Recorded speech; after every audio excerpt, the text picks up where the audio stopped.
उम्मीद है कि आपको इधर आपको स्पीडीली कुछ मिलेगा। फैसला तो उन्होंने ही करना है बाहर। अगर फैसला आ भी जाता है, चैलेंज भी हो जाएगा, स्टे हो जाएगा। कासिम सूरी की मिसाल भी हमारे सामने।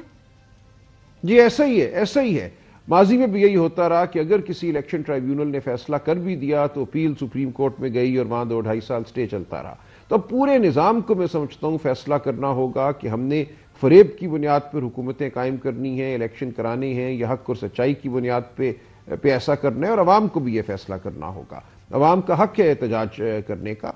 अगर कोई ये कहता है कि मैं रूथलेसली अवाम को एहतजाज करने से रोकूंगा या रोकूंगी तो ये मैं समझता हूँ बरखिलाफ आइन है। मगर सलमान साहब, कॉल ऑफ फेल में भी बहुत तजाद है। आप इस पार्लियामेंट का हिस्सा भी हैं, इसको जाली भी करार दे रहे हैं। इमरान खान साहब कल की कोर कमांडर्स प्रेस रिलीज की हमायत भी कर रहे हैं, मगर एट द सेम टाइम आप लोग सड़कों पे भी निकल रहे हैं। पुरअमन एहतजाज सबका राइट है, खान साहब कहते हैं, दुरुस्त बात है, मगर बारहा बहुत से रिजर्वेशंस हैं। मरियम नवाज साहिबा कहती हैं that I will be ruthless, बड़ा सख्ती से हैंडल करूंगी। एक बार फिर अगर लॉ एंड ऑर्डर हाथ से निकल गया या कोई ऐसा मेरे मुंह में खाक, अगर ऐसा कोई वाकया पेश आ गया तो आप लोग एक बार फिर दीवार से लग जाएंगे। मेरा मतलब है कि इस टाइम के ऊपर दर्जा हरारत बढ़ाना क्या आपका कारकुन थक नहीं गया? और इस टाइम के ऊपर आपको सियासी तौर पर यह फायदा मिलता है जब ना इलेक्शन कमीशन सुनने को तैयार है, ना आप लोग ट्राइब्यूनल्स का रास्ता बारहा भी खुला हुआ है, उधर भी जितनी देर लगे सो लगे, हमेशा देखते हैं हम।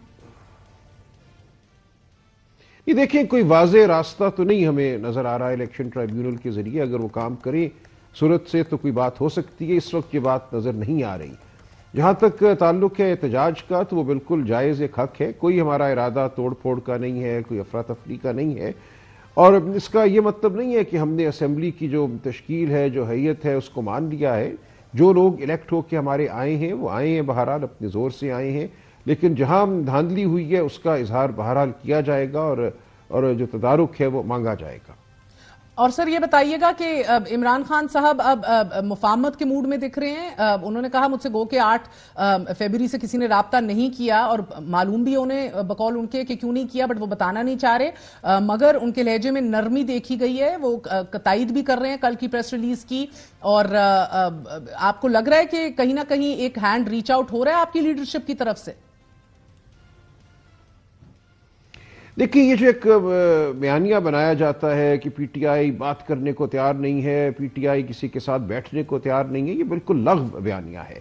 कोई भी सियासतदान जो है वो एक बंद कमरे में बैठकर सियासत नहीं करता। उसको हकीकत का इदराक होता है कि कौन सी ताकत है जिससे बहरहाल मकालमा करना ज़रूरी है।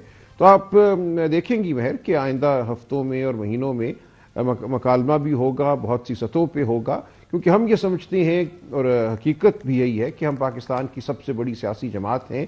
हमें बाहर रखना पाकिस्तान के मुफाद में नहीं है।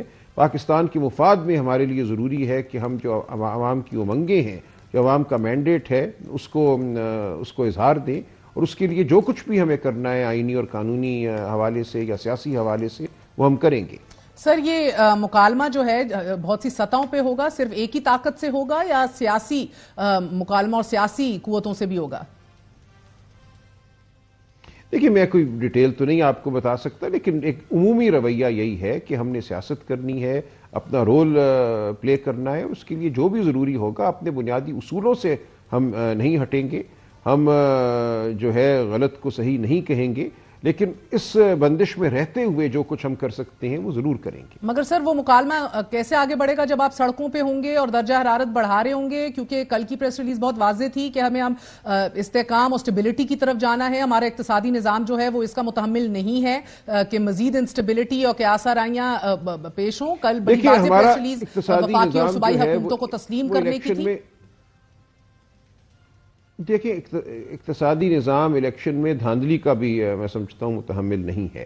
इक्तिसादी निज़ाम इस बात का मुतहम्मिल नहीं है कि अवाम को, इस मुल्क की जो यूथ है, जो नौजवान है, उनको मायूस कर दिया जाए, उनको ये कहा जाए कि तुम्हारे वोट की कोई वक़्त नहीं है। जब आप ये करते हैं तो आप अवाम का, अपने सबसे जो आपका मैं समझता हूँ मुतहर्रिक तबका है, जो यूथ है, उनके और रियासत के दरमियान जो ताल्लुक है उसको आप तोड़ देते हैं। कोई रियासत, कोई कौम तरक्की नहीं करती इस तरह। इसलिए हम जो बात कर रहे हैं वो उस ताल्लुक को वापस जोड़ने की बात कर रहे हैं। हम समझते हैं इस मुल्क का एक अखलाकी ایک پیمانہ قائم ہونا چاہیے سیاسی حوالے سے، الیکشن کے حوالے سے. اسی کے بعد لوگ سمجھیں گے کہ یہ ملک ہمارا ہے، ہمارے ووٹ کی وقت ہے، عزت ہے، اور ہم کچھ کریں گے تو اس ملک میں اور اس کے لیے کیا آپ لوگ کوئی کور ٹیم تشکیل دیں گے؟ لوگوں کو رعایا بنا دیتے ہیں. سر ماضی میں بھی ووٹ آف نو کانفیڈنس سے پہلے عمران خان صاحب نے اسد عمر، فواد چودھری، پرویز خٹک اور شاہ محمود قریشی پر مشتمل ایک کور ٹیم مذاکرات کے لیے تشکیل دی تھی، بیک اینڈ فورتھ. تب اسٹیبلشمنٹ سے بھی بات ہو رہی تھی، بلکہ انہی سے بات ہو رہی تھی. اب آپ کوئی کور ٹیم تشکیل دیں گے اس حوالے سے؟ دیکھیے میرے لیے نہیں ہے یہ کہنا، لیکن مجھے کوئی حیرت نہیں ہوگی اگر اس نوعیت کی کوئی ٹیم تشکیل دی جاتی ہے. جو رویہ میں دیکھ رہا ہوں پی ٹی آئی کے اندر، وہ ہرگز ایسا نہیں ہے کہ ہم نے کوئی گھیراؤ جلاؤ کرنا ہے. وہ یہی ہے کہ ہمیں ہمارا حق دو، جو عوام نے ووٹ دیا ہے اس کو عزت دو، عوام کو وقت دو، اور ہمارے سے بات کرو، ہم بات کرنے کو تیار ہیں. بہت بہت شکریہ. سلمان اکرم راجہ صاحب ہمارے ساتھ موجود تھے، کہہ رہے تھے کہ آنے والے دنوں میں آپ دیکھیں گی مکالمہ بہت سی سطحوں پہ ہوگا.